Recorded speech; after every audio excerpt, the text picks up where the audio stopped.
우리가 사는 시대는 죄의 무서움에 대해서 얘기를 하지 않습니다. 종종 영화나 드라마를 보면 어떠한 장면이 나오냐면 직전까지 아내 몰래 바람을 피우던 남자가 집 안으로 들어가서는 환하게 아내와 뽀뽀를 하면서 인사를 하고, 그리고 제가 그런다는 표정이 아니니까요. 저한테 그런 경멸스러운 표정을 지으시면 제가 설교를 할 수가 없습니다. 여러분, 바람을 피우면서도 화목한 가정을 이루는 그런 모습들을 보여주면서 이렇게 죄를 지었는데도 불구하고 그 가정이 유지되는 것들을 보여주는 그런 장면들을 우리에게 이렇게 미디어를 통해서 보여줄 때가 있거든요. 여러분, 그것이 현대인들의 죄에 대한 인식을 보여주는 어떤 단편이라고 생각을 합니다. 죄를 지으면서도 여전히 삶을 잘 살 수 있고 문제없이 가정을 유지할 수 있고 그 가정에 별다른 어려움이 없을 수 있다. 그러나 말씀에 의하면 그렇지 않습니다. 죄는 그 자체로 사람의 인생을 파괴하고 사람과의 관계뿐만이 아니라 하나님과의 관계도 파괴합니다. 죄는 결코 자기에게 자리를 내어준 사람의 인생을 풍성하게 만들지 않고 점점 더 무기력하게 만들고 죄에 종속되도록 만듭니다. 그리고 마침내 그 인생이 아무것도 하지 못하는 인생이 되도록 만든다라는 것이죠. 오늘 본문은 그러한 죄로 인해서 깊은 고통 가운데 신음했던 중풍병자에 대한 이야기입니다. 말씀을 보니까 예수님께서는 이 가버나움의 한 집에서 계시면서 사람들에게 말씀을 전하셨다고 기록되어 있습니다. 당시 이 예수님은 어떠한 그 입장에 계셨냐면, 마가복음 1장에 보면 예수님의 이적이 쭉 이렇게 이어지는 것을 보게 되거든요. 먼저는 이 가버나움 회당에서 귀신 들린 사람을 이렇게 축사해서 내쫓으시는 이적을 행하십니다. 또 이어서 시몬의 이 장모가 열병으로 인해서 누워 있었던 것을 회복시켜 주시죠. 거기에 이 갈릴리로 유람하시면서 다니시다가 자기를 찾아온 이 나병 환자를 치유하시는 이적까지도 행하셨습니다. 여러분, 이렇게 줄줄이 주님의 이적이 이어지다 보니까 당시 이 갈릴리 사람들의 이 주님에 대한 관심도가 매우 높았다라는 거예요. 그래서 이 몰려드는 인파를 피해서 자리를 비우셨다가 다시 이 가버나움으로 들어오셔서 말씀을 전하시고 계셨던 것이 본문의 상황이거든요. 여러분, 사람들이 그러니 얼마나 이 예수님을 보고 싶어 했겠냐는 거예요. 사람들이 예수님이 들려주시는 이 말씀을 듣고 또 특별히 예수님이 행하시는 그 기적과 이적의 당사자가 되기를 원했습니다. 그래서 인근에 있는 수많은 인파들이 이 집으로 몰려들었고 주님이 계신 그 집 앞까지도 사람이 들어차서 옴싹달싹할 수 없을 정도로 사람으로 가득 찬 상황이 본문의 상황이었다라는 거예요. 그런데 말씀을 보니까 이러한 상황 가운데에서 한 무리들이 자신의 그 중풍병 걸린 친구들을 드러매고 예수께 나오려고 시도했다고 말씀은 기록하고 있습니다. 그런데 이 주변에 사람들이 너무 많고 이 집안 마당까지 사람이 가득 차니까 도무지 이 주님께 자신의 친구를 데려갈 수가 없는 거예요. 그래서 이 사람들이 했던 것이 무엇이었냐면, 그때 당시에는 이 집들이 시멘트로 지은 것이 아니었기 때문에 이 파내면 파졌거든요. 그 천장으로 올라가서 그 집의 지붕을 파내고 마침내 그 사이로 자신의 친구를 줄을 내려서 내리게 되었던 것이 본문의 상황인 것입니다. 모르긴 몰라도 예수님과 아마 말씀을 듣고 있었던 사람들의 입장에서는 황당했을 것입니다. 집에서 갑자기 쿵쿵 소리가 나더니 가득 가루와 집더미, 흙먼지가 쏟아지고 그 사이로 사람이 내려오는 거예요. 여러분, 어쩌면 예수님께서는 화를 내실 수도 있으셨을 것입니다. 남의 집을 부시면 어떡하냐는 거예요. 말씀 설교하는 도중에 이렇게 방해를 하면 어떡하냐는 거예요. 그런데 예수님께서는 그 상황 속에서도 이 절박할 정도로 주님을 찾으려고 하는 그들의 믿음을 보셨습니다. 특별히 우리가 이 지점에서 한 가지 기억하고 넘어가야 될 부분은 예수님께서 한 사람의 믿음, 중풍병자의 믿음을 보신 것이 아니라 그들의 믿음을 보셨다라는 부분입니다. 오늘 5절 말씀 전반부를 보면 이렇게 기록이 되어 있죠. 예수께서 그들의 믿음을 보시고. 여러분, 우리가 알기로 분명히 신앙은 개인적인 것입니다. 아버지의 믿음 때문에 아들이 천국 가는 거 아닙니다. 반대로 아들의 믿음 때문에 아버지가 천국을 가는 것도 아니죠. 그런데 도대체 예수님은 왜 그들의 믿음을 보셨다고 말씀하신 걸까요? 우리의 신앙은 분명히 개인적인 것이 많지만 우리의 신앙에는 공동체적인 요소가 분명하게 존재하기 때문입니다. 여러분 보세요. 오늘 본문의 중풍병자도 믿음이 없지는 않았을 거예요. 분명히 그가 주님 앞에 나아가고자 했을 때 그 친구들이 그에게 물어봤을 때 그도 동의했을 것이고 가고 싶다고 얘기를 했을 것입니다. 그러나 분명한 것은 주님 앞에 이 사람이 서게 되었던 것은 단순히 자기의 결단과 노력만으로 가능한 일은 아니었다라는 거예요. 그에게는 자신의 힘없는 그를 들쳐매고 먼 길을 떠나온 친구들이 있었습니다. 천장을 파내고 조심스럽게 줄을 내리며 그것을 해주었던 그 동역자들이 있었기 때문에 마침내 주님 앞에 서게 될 수 있었다라는 거예요. 여러분, 우리의 구원은요, 분명히 주님과의 1대1과의 관계로 결정되는 것입니다. 우리가 누군가를 나의 힘으로 구원하거나 주님과 강제로 만날 수 있도록 만들 수는 없습니다. 그러나 우리가 할 수 있는 것이 무엇입니까? 주님이시라면 그를 능히 구원하실 수 있으실 것이라는 믿음을 가지고 오늘 본문에 나온 친구들처럼 그 인생을 주님을 만나는 자리까지 안내할 수는 있다라는 것이죠. 여러분, 우리 주변에도 예수를 만나야 되는데 예수를 만나지 못한 사람들이 있을 수 있습니다. 혹은 주님을 분명 만났지만 영적인 침체에 빠져서 주님 반대편으로 걸어가면서 세상에 깊이 빠져있는 지체들이 있을 수 있습니다. 그런데 바라기는 오늘 말씀에 나오는 친구들처럼 우리가 우리 주변에 이 무기력으로 말미암아 주님께 나올 수 없는 자들을 주님께로 인도하는 믿음의 자녀들이 되기를 주의 이름으로 축원합니다. 여러분, 그렇다면 오늘 이 말씀은 이제 어떻게 진행이 될까요? 친구들은 아마 주님께로 나오면 이 주님께서 곧바로 그 사람들의 열정과 믿음의 중심을 보시고 육체의 나음을 선언해 주실 것이라고 기대했을 것입니다. 그리고 그 자리에 있던 모든 사람들도 주님이 사역하시는 방식을 보니까 이제 그 아픈 사람에게 회복의 선언을 하시든지 만지어서 고쳐 주시든지 간에 이제 나을 일만 남았겠구나 라고 생각을 했을 거예요. 그런데 본문을 보면 예수님께서 사람들의 예상과 전혀 반대되는 예상치도 못했던 다른 말씀을 하십니다. 우리 5절 전체를 다시 한번 합독합니다. 시작! 예수께서 그들의 믿음을 보시고 중풍병자에게 이르시되 작은 자야 내 죄사함을 받았느니라 하시니. 아멘. 여러분, 예수님이 지금 이 중풍병자에게 뭐라고 말씀하시냐면 작은 자야 너의 죄가 사함을 받았느니라 라고 말씀하시더라는 거예요. 사실 예수님이 지금 이 본문에서 하신 이 문장은 다른 병자들을 만나셨을 때 주님이 하신 말씀과 비교해보면 매우 일반적이지가 않습니다. 왜냐하면 성경에 보통 병자가 믿음을 가지고 주님께로 나오잖아요. 그러면 주님이 보통 하시는 말씀의 패턴이 무엇이냐면 내 믿음이 너를 구원하였느니라, 오늘 너에게 나음이 임할 것이다, 이런 식으로 그 믿음에 대한 응답이, 회복의 선언이 곧바로 이어지거든요. 그 육체의 질병을 바로 회복시켜 주시는 주님의 선언이 이어지는 것이 복음서의 일반적인 패턴입니다. 그런데 유독 오늘 이 중풍병자의 만큼은 주님께서 죄 사함의 선언을 먼저 하시더라. 여러분, 이유가 있습니다.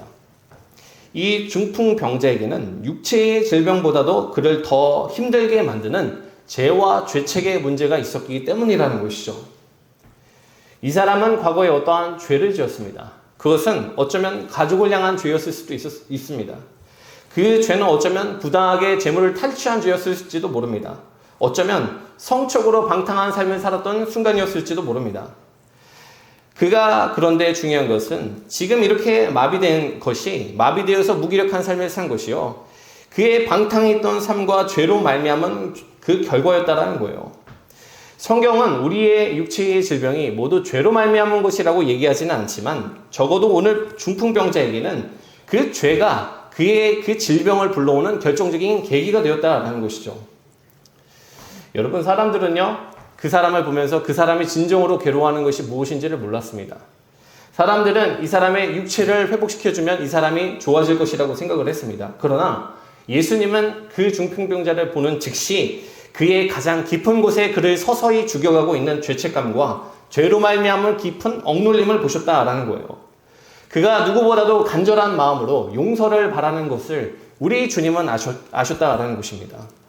그래서 그의 육신을 회복시켜 주시는 선언을 하시기 전에 그의 고통당하는 영혼에게 죄 사함의 선언을 먼저 해주신 것이 본문의 예수님의 어떤 행동이셨다라는 것이죠.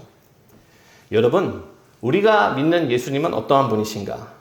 사람이 자기만이 알고 있는 그 은밀한 죄로 인하여 깊이 고통당하고 괴로워하고 있을 때, 그 죄책감에 짓눌려 숨조차 쉬지 못하면서 힘들어하고 있을 때 내가 어떠한 죄로 인하여 네가 괴로워하고 있는지를 안다고, 내가 너의 죄를 사해 주겠노라고 말씀해 주시는 분이 우리가 믿는 예수 그리스도시라는 것이죠. 사람은 내가 왜 괴로워하는지, 사람은 내 마음 가운데 진실로 나를 힘들게 하는 그 주제가 무엇인지 모르지만 주님은 그것을 아시고, 사람은 그 주제를 알아도 해결해 줄 수가 없지만 그러나 우리가 믿는 예수님은 그 죄를 사하시고 정결케 하시는 역사를 우리에게 선물해 주실 수 있는 분이라는 것이죠. 물론 우리가 이 사실을 믿는 것은 쉬운 일이 아닙니다. 그리고 이 말을 들었던 과거의 서기관들도 주님이 이 말씀을 하시자마자 주님이 자기의 능력을 벗어나는 말씀을 한다고 생각을 했습니다.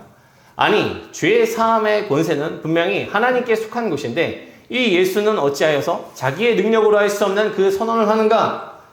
그때 예수님은 이 서기관들이 어떠한 생각을 하는지를 아시고 8절부터 10절까지 이렇게 말씀하십니다. 그들이 속으로 이렇게 생각하는 줄을 예수께서 곧 중심에 아시고 이르시되 어찌하여 이것을 마음에 생각하느냐? 중풍병자에게 내 죄사함을 받았느니라 하는 말과 일어나 내 상을 가지고 걸어가라 하는 말 중에서 어느 것이 쉽겠느냐? 그러나 인자가 땅에서 죄를 사하는 권세가 있는 줄을 너희로 알게 하려 하노라. 아멘. 여러분, 예수님이 지금 이 사람들에게 중풍병자에게 죄사함을 받았다는 그 말을 하는 것과 상을 가지고 일어나라는 말 중에 무엇이 더 어렵겠느냐라고 질문하십니다. 사실 인간적으로 보면요, 그 둘 중에 더 어려운 말은 상을 가지고 일어나라는 말이 더 어렵습니다. 왜냐하면 너가 죄의 사함을 받았느니라 라는 이 말은 그 결과를 확인할 수가 있어요, 없어요? 없어요. 거짓말로 능력이 없음에도 불구하고 그 말을 한다 할지라도 사람이 확인할 수 있는 방법이 없는 것입니다. 그래서 서기관들은 어떻게 생각했냐면 이 예수가 그러한 권세가 없으면서 이 사람들에게 임기응변으로 낫지도 못하게 해줄 것이면서 이 죄사함의 선언으로 넘어가려고 한다고 생각을 했거든요. 그런데 이 주님이 그러한 그들의 생각을 아시고 뭐라고 말씀하신 거냐면 너희는 내가 치유를 하지 못해서 그러한 죄사함의 선언을 했다고 생각할 것이다. 그러나 내가 너희 눈에 더 어려워 보이는 그 치유의 역사를 행함으로써 죄 사하는 권세가 내게 진실도 있음을 증명해 보이시겠다고 말씀하신 것입니다. 여러분, 그리고 마침내 11절부터 12절까지 주님이 어떻게 하셨냐면 내가 내게 이르노니 일어나 내 상을 가지고 집으로 가라 하시니 그가 일어나 곧 상을 가지고 모든 사람 앞에서 나가거늘 그들이 다 놀라 하나님께 영광을 돌리며 이르되 우리가 이런 일을 도무지 보지 못하였다 하더라. 여러분, 사람들이요 이 주님께서 이적을 베푸시는 것을 보면서 매우 놀라워했다고 기록되어 있습니다. 중풍병자의 치유되는 과정도 물론 놀라운 일이었을 것이지만 근본적으로 사람들의 마음을 이렇게 경이롭고 놀랍게 만든 이유는 주님이 이 치유의 역사를 행하시기 전에 하신 말씀 때문이었습니다. 여러분, 예수님이 치유하기 전에 사람들에게 뭐라고 말씀하셨어요? 인자가 땅에서 죄를 사하는 권세가 있는 줄을 너희에게 알게 하겠다라고 말씀하셨습니다. 그 말을 증명하기 위해서, 그 말이 진실임을 증명하기 위해서 이적까지도 베푸신 것이거든요. 그런데 보세요. 일반적으로요, 이런 말은 사람이 할 수 있는 말이 아닙니다. 구약에서도 사실 선지자들이 사람들의 죄를 하나님 앞에 대신 사해달라고 간구하거나 간청하는 그런 장면들은 나옵니다. 그런데요, 사람은 어떻게 얘기했냐면 그 사람이 선지자님, 저에게 이런 죄가 있습니다. 혹은 제사장에게 나와서 저에게 이런 죄의 문제가 있으니까 제 기도할 수 없는 저를 대신해서 하나님께 이러한 죄 용서의 간구를 해주셨으면 좋겠습니다 라고 요청을 했을 때 인간 제사장이나 선지자는 어떻게 얘기할 수 있는 것이 최선이냐면 내가 하나님께 간구했더니 하나님이 당신의 죄를 용서하신다고 하십니다 라고 전달해 주는 것이 그가 할 수 있는 역할의 전부입니다. 여러분, 그런데 오늘 본문에서 예수님은 뭐라고 말씀하셨냐면 하나님께 간구해봤더니 당신의 죄가 용서함을 받았습니다 라고 말씀하시는 것이 아니라 나에게 죄를 사하는 권세가 있으니 내가 너에게 죄 사함을 주겠노라 라고 말씀하셨다라는 거예요. 여러분, 주님이 그 말씀을 하시자 그 죄가 사함을 받고 주님이 그 말씀하시자 이 사람이 벌떡 일어나 걸어가게 되는 이 역사를 보면서 사람들이 무엇을 깨달은 것이냐면 주님이 하신 이 죄사함의 권세가 그분에게 진실로 있구나라는 것을 확인하게 되었다라는 것이죠. 여러분, 오늘 말씀의 핵심은요, 질병의 치유에 있는 것이 아닙니다. 핵심은 예수님이 자기를 믿는 자들의 죄를 이 땅에서 사할 수 있는 권세를 지니신 분에 있다는 것에 있다는 거예요. 사람은 그 일을 할 수 없지만, 사람은 아무리 탁월한 상담가라 할지라도, 아무리 사람의 마음과 생각을 잘 보살피는 위사라 할지라도 그의 마음 가운데 있는 죄로 말미암은 근심과 짓눌림은 단 1%도 가볍게 하지 못하지만 사람이 하지 못하는 그 일을 주님은 하십니다. 왜 그렇습니까? 우리 예수님은 사람 중에 하나가 아니라 하나님의 근본 본체 하나님으로서 하나님만이 하실 수 있는 그 능력을 지니신 하나님의 독생하신 아들이시기 때문에 그렇다라는 것이죠. 여러분, 그런데 우리 주님께서 죄를 사하실 수 있는 권세를 지니신 하나님의 아들이심을 우리는 과연 진실로 믿으며 신앙생활하고 있는가?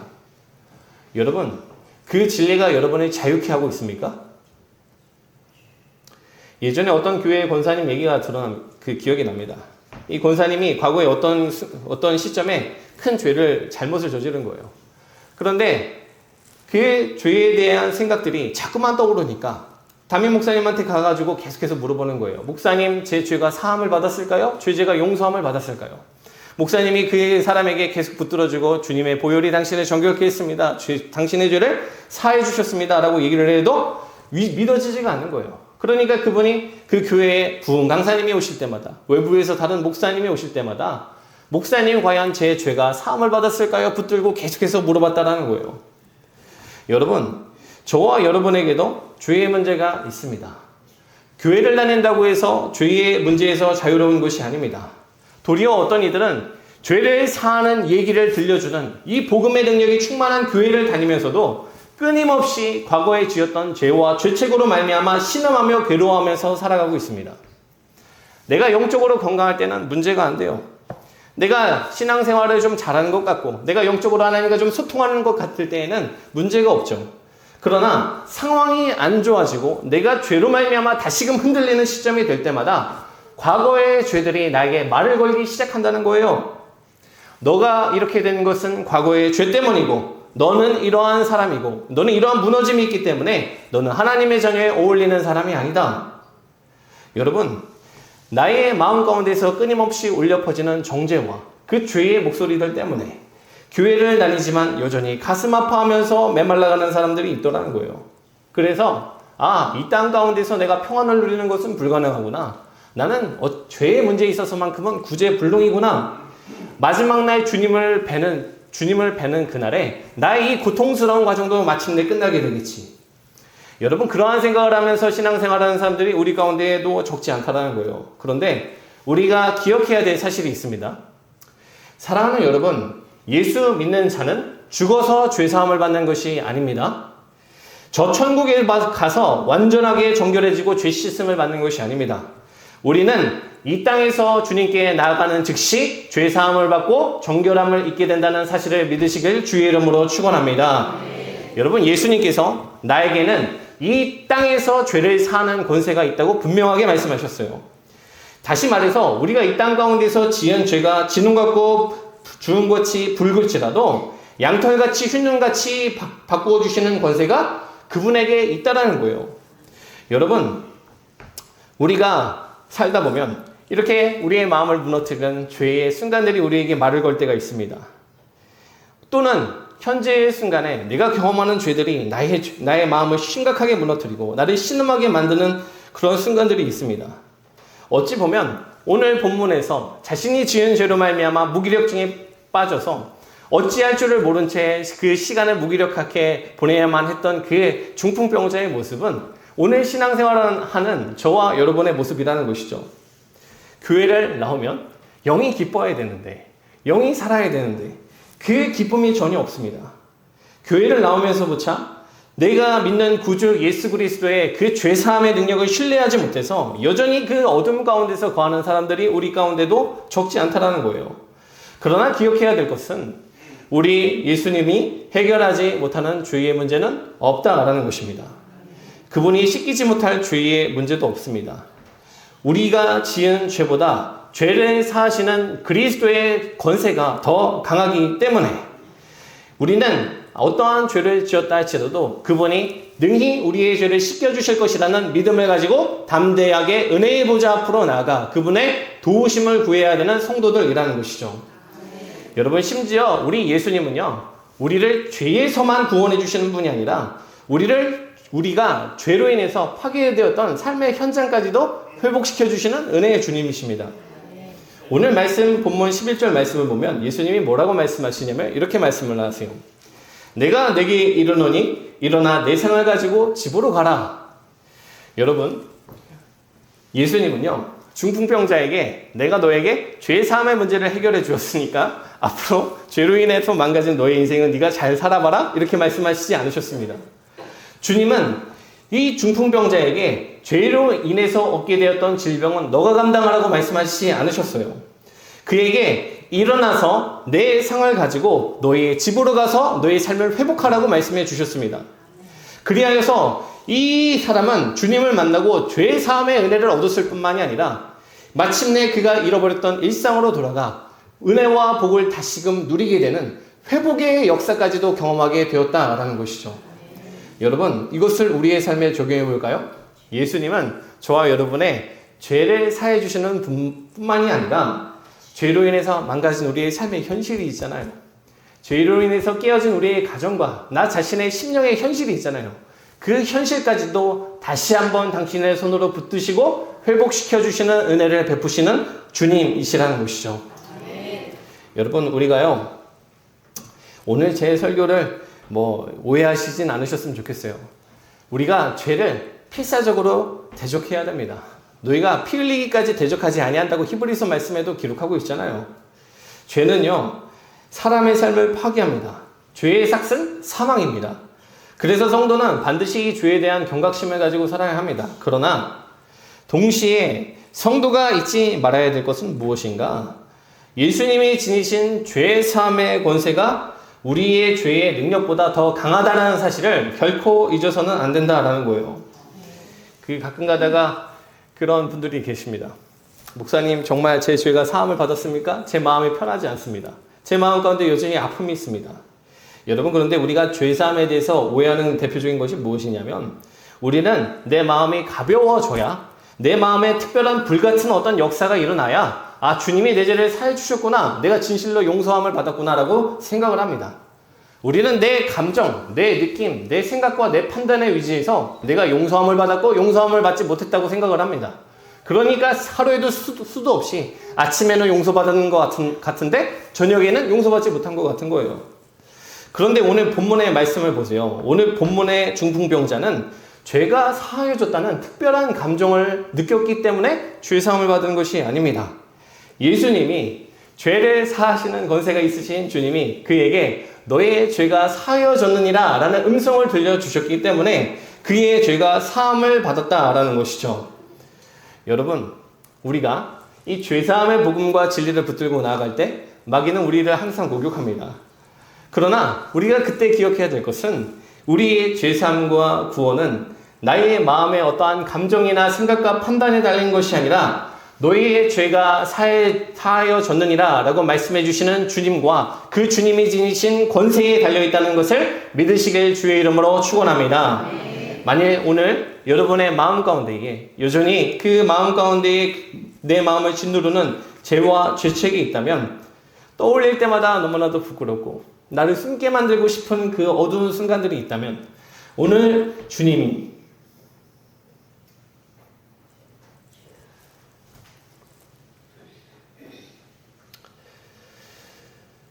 작은 자야,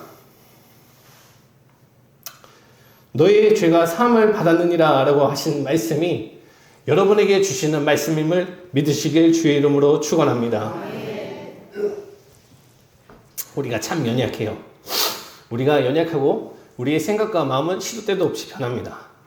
그러나 우리가 그 연약하고 시도 때도 없이 변하지만 그럼에도 불구하고